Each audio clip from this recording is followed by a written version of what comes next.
Saya memberikan suatu kesaksian tentang masa kecil saya yang saya ingat itu 2014 itu 2014 itu 14 15. Di situ saya berpikir ketika saya masih sekolah minggu, saya berpikir nih, bagaimana saya lakukan firman Tuhan dengan beratnya saya membaca di perjanjian lama itu.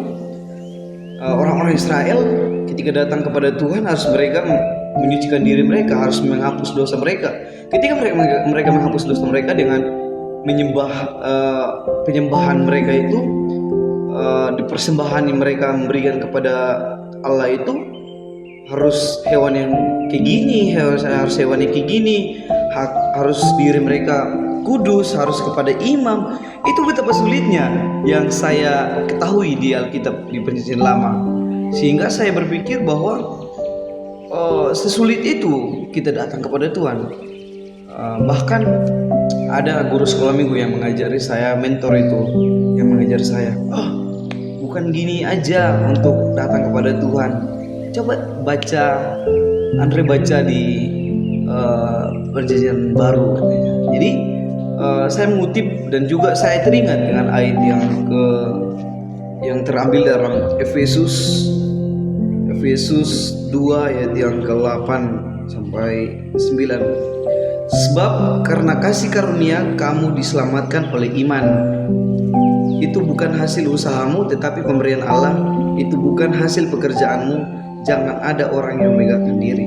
Artinya, ketika saya tahu bahwa saya datang sama Tuhan itu bukan saya bawa persembahan ini itu, tapi bagaimana diri saya bawa kepada Tuhan, bagaimana diri saya itu diselamatkan oleh karena kasih karunia Tuhan, oleh karena kasih karunia Tuhan, karena saya beriman, saya diselamatkan gitu. Itu bukan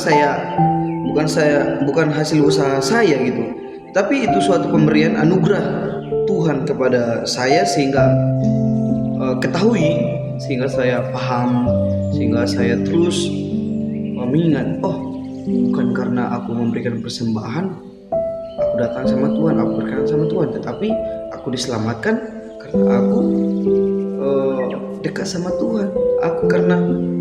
Aku selamat karena kasih karunia Tuhan. Itu yang saya paham. Jadi saya terus bangga. Dari situ saya bangkit suatu semangat lagi saya untuk bersekolah minggu, hadir di sekolah minggu, mengikuti PA, mengikuti ibadah-ibadah. Itu yang saya senang. Jadi dari situ saya terus belajar dari dalam kitab tersebut dan juga dari mentor yang memberikan saya pengalaman tersebut.